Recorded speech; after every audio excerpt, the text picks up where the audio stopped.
को आगे बढ़ाएंगे। हमारे स्टेट हेड वीरेंद्र सिंह जी भी इस डिबेट में शामिल हो चुके हैं। वीरेंद्र जी, स्वागत आपका। मैं देख रहा हूं कि विवाद और शिक्षा मंत्रालय एक दूसरे के साथ कंपटीशन कर रहे हैं कि कौन ज़्यादा नीचे गिरेगा। अब ये रिसेंट विवाद जिसने न्यायपालिका पर इतना शर्मनाक हमला किया, ये देखकर हर कोई स्तब्ध है, परेशान है। ऐसा क्यों हो रहा है? ये कोई चूक है या फिर कुछ सिस्टमैटिक प्रयोग या संयोग?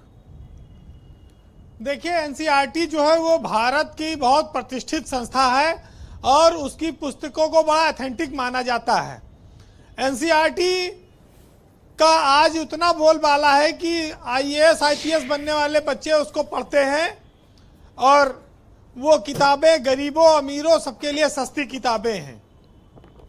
तो उसकी ऑथेंटिसिटी है उस पर कभी आज तक सवाल नहीं आया था। लेकिन ये जो चैप्टर आया न्यायपालिका में भ्रष्टाचार, देखिए इससे दो तरह का आशय आप निकाल सकते हैं। एक आशय ये कह सकता है कि न्यायपालिका में भ्रष्टाचार पर इस तरह की पुस्तक में छापना उचित नहीं है, ये न्यायपालिका की गरिमा को ठेस पहुंचाता है। दूसरी तरफ ये आशय निकाला जा सकता है कि हमारे देश के जो लेखक हैं, हमारे देश के जो बच्चे हैं, वो सच्चाई को पढ़ सकते हैं। वो किसी भी संस्था में हो, वो कहीं भी हो, हमारे देश की संस्थाएं उनको छापने की हिम्मत रखती हैं। ये दो तरह के भाव हैं, उसको जिस रूप में देखा जाए। और आपको ये बात की जानकारी होगी कि धर्मेंद्र प्रधान इसके मंत्री हैं, लेकिन जयंत चौधरी भी इसी विभाग में मंत्री हैं, जो उत्तर प्रदेश से ही आते हैं, वो भी राज्य मंत्री हैं। तो पुस्तकों में इतनी साफ गोई से अगर आप सोचे कि ये लिखा गया है या न्यायपालिका को बदनाम करने के लिए लिखा गया है, बहस इस पर हो सकती है। सुप्रीम कोर्ट ने इस बात को गलत माना है, बुरा माना है, और एक तरह से ये उचित भी है, क्योंकि देश की अंतिम व्यवस्था, अंतिम सोच, इंसाफ की अंतिम उम्मीद सुप्रीम कोर्ट ही बचा है। एक दो घटनाक्रम कहीं होते हो, उस आधार पर न्यायपालिका की संपूर्ण व्यवस्था पर अगर किसी चीज से सवाल उठता है तो ये उचित नहीं है। और ब्रजेश जी, ये चैप्टर नहीं डालना चाहिए था, इससे हर आदमी सहमत है और इससे भारत की न्यायपालिका की व्यवस्था पर लोगों को उंगलियां उठाने का मौका मिलेगा। हमारी जो व्यवस्था है वो आस्था और विश्वास से चलती है, वो नहीं डगमगाना चाहिए। और जब किताब में इस तरह से लिख दिया जाएगा तो आने वाली पीढ़ियां जो पढ़ेंगी कक्षा 8 में, उनका विश्वास तो डगमगाएगा ही। वो इन संस्थाओं की न तो सम्मान कर पाएंगी, न इनकी गरिमा का ध्यान रख पाएंगी। उनको लगेगा कि हर चीज तो प्रभावित है। इस देश में न्यायपालिका की गरिमा सर्वोच्च रही है। ठेस पहुंचाने वाले काम को हमेशा लोगों ने नकारा है और जिसके चलते लोगों की उम्मीदें हमेशा बरकरार रही हैं और रहेंगी। अच्छा, मंत्री जी इतने मासूमियत से बताते हैं कि ये चूक हो गई, खेद है, और मंत्री जी को कह रहे हैं दुख बहुत ज्यादा है।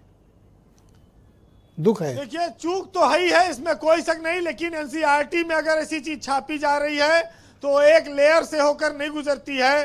स्वाभाविक है कि 3 लेयर ये बड़ा मामला है ब्रजेश जी। लेकिन मैं इसके अलावा ये कहूंगा कि हमारी न्यायपालिका जितनी संवेदनशील होगी, हमारे जज, उतना ही लोगों को न्याय आसानी से मिलेगा, पीड़ा कम होगी, मुकदमे लंबे नहीं खींचेंगे।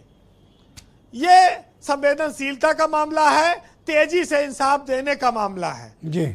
आज हम लोगों ने वो दौर भी देखा है कि हमारे बुजुर्ग घर से गठरी बांध के ले जाते थे कचहरी में जिस दिन तारीख रहती थी, और सुबेरे निकलते थे, शाम को आते थे। न इतनी व्यवस्था थी, न खाने पीने के इतने संसाधन थे। वही गठरी में जो भी घर का पकाया रहता था, कचहरी में जाके खाते थे, दिन भर मुकदमा लड़ते थे, शाम को लौट के आते थे। कहीं दीवानी में दीवाना हो जाओगे, बाप जो है बाबा दीवानी दाखिल करेंगे और नाती को दीवानी लड़नी पड़ेगी। ये इस देश में कहावत रही है।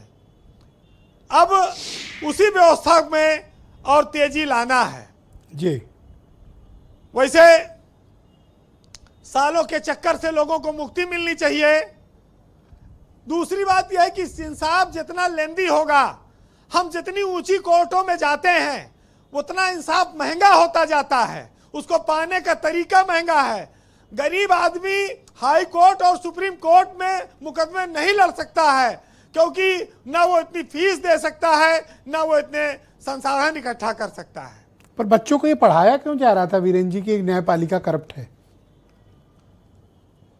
अब मैंने आपसे बताया कि ये चीजें हो सकता है गलती से आ गई, भारत की सरकार ने भी गलती मानी है, लेकिन आप किसी व्यवस्था में एब्सोल्यूट तौर पर ईमानदारी की, पारदर्शिता की, जी, ऑनेस्टी की उम्मीद नहीं कर सकते हैं। जी, इक्का दुक्का कमियां हर जगह आती हैं, लेकिन आज भी भारत की न्यायपालिका पर लोगों का अटूट विश्वास है।